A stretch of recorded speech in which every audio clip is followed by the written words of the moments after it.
Mag-iisang taon na pala kaming nasa long distance relationship ni Nika.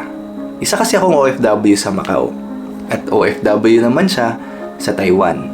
Simula nung naging kami ay bilang lang sa aking mga kamay kung ilang beses kaming nagkita.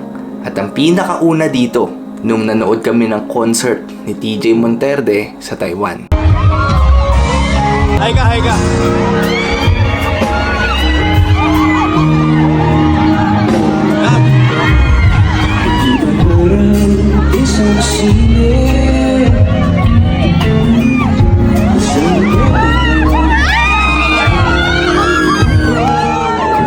Pangalawa, nung sinorpresa ko siya sa kanyang kaarawan. At pangatlo, nung umuwi kami ng Pilipinas. Pang-apat, nung nag-propose ako sa kanya. At yung panghuli ay nung nagbakasyon siya dito nung nakaraang buwan ng Pebrero. At yun ang gusto kong ikwento sa inyo. Dahil isa sa kinakatakutan ni Nika ay yung mga matataas na lugar or meron siyang fear of heights.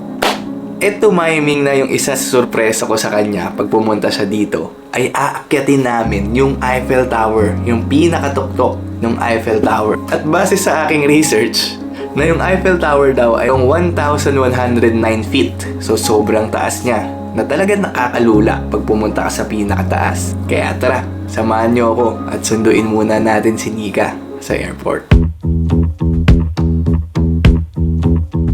So time check, it's 12:12, kita nyo ba? 12:12 and February 16. So ngayon yung flight ng aking fiancé from Taiwan to Macau. And yeah, as you can see, dito ako sa airport ngayon. 12:30 maglaland yung plane niya. Diyan siya lalabas mamaya sa likod. So antayin lang natin.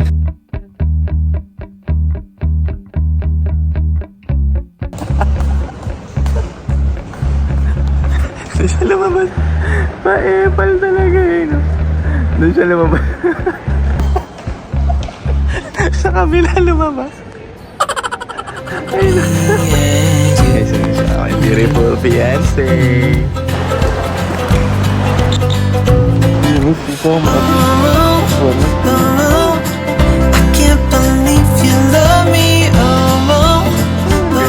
Fiancé ko, nag-disguise ka ba? Nag-disguise ka. Guys, dito na kami. So, ang transition namin is doon na sa next na una namin pupuntahan, no? So, tatalon lang kami. Gusto ko yung tatalon eh. Tapos andun na sa next na lugar. Okay, 1, 2, 3. Hindi, dito. 1, 2, 3.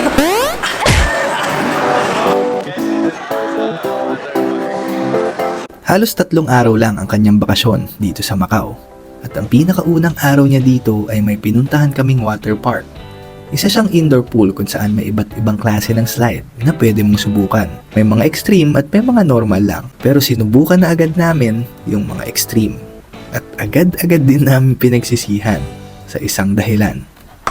Susunod. Guys, ayun yung sinakyan namin, no? Ang taas. Ayun, no? Woo! CR tayo ka! Ito yung CR, malapit.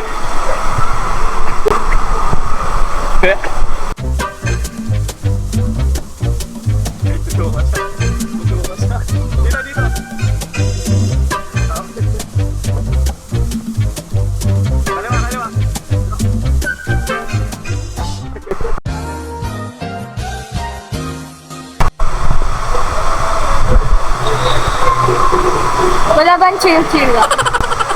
Guys, nakakahilo doon. Huwag kayo doon. Kasi nakabaliktad kayo. Yung pinagtakahanap. Ako kasi nakabaliktad.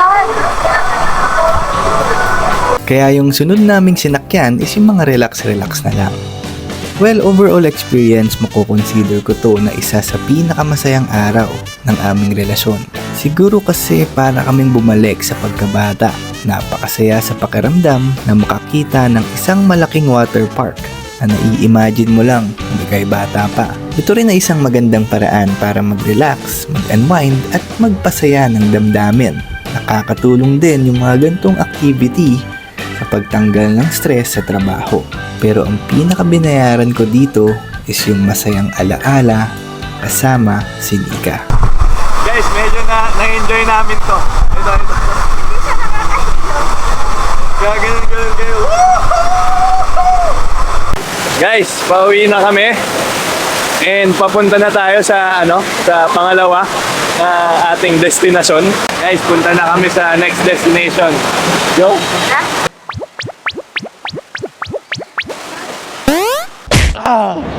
Guys, andito na tayo.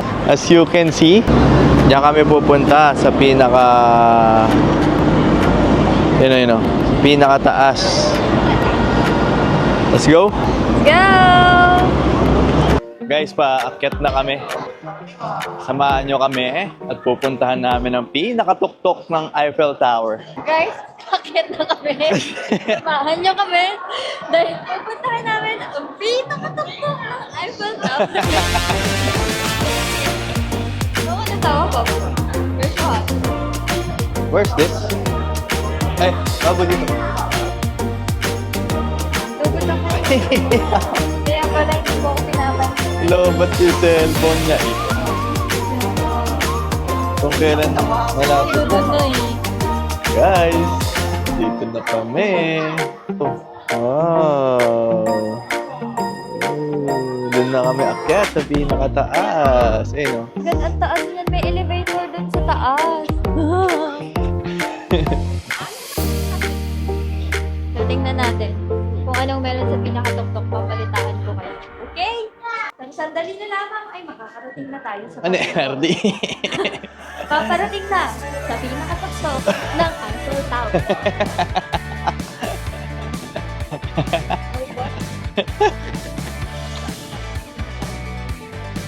Okay. Go. Paparating na sa tuktok ng Eiffel Tower. Akyat na kami, guys. First time ko rin umakyat dito sa pinakatuktok. Sa 2 years ko dito sa Macau. Ayun na go. Hello. Excited ako. Hello po. Ang taas yan, Bob. Nasa ilalim pa kami ng Eiffel Tower.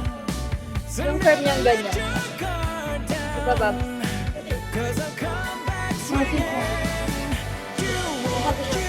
Ilang floor? 37.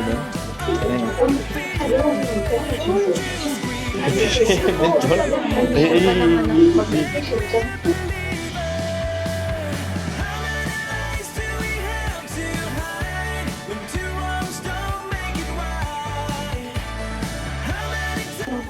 Wala, bibili ako.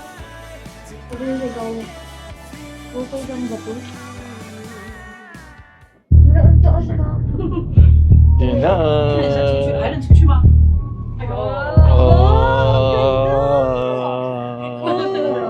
Ang ganda, guys! Wow! Matulog!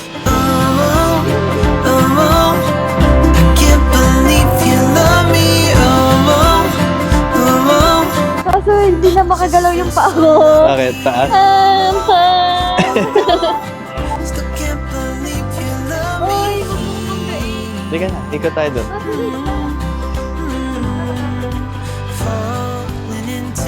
Oh! Wow! Yun yung workplace ko. Guys, doon ako nag-work ko. Diyan ako nag-work, guys. So, ganito pala dito sa pinakatuktok. Ang lamig, guys! Super! Pero ganda. Kita mo yung buong Macau. 360. At medyo perfect timing din yung punta niya dahil may fireworks at drone show dito sa Macau.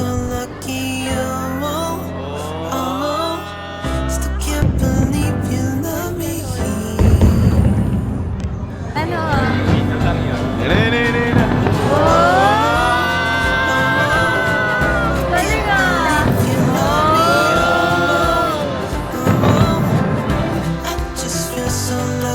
At para sa video na to, gusto ko lang din magbigay ng mensahe sa aking fiancé.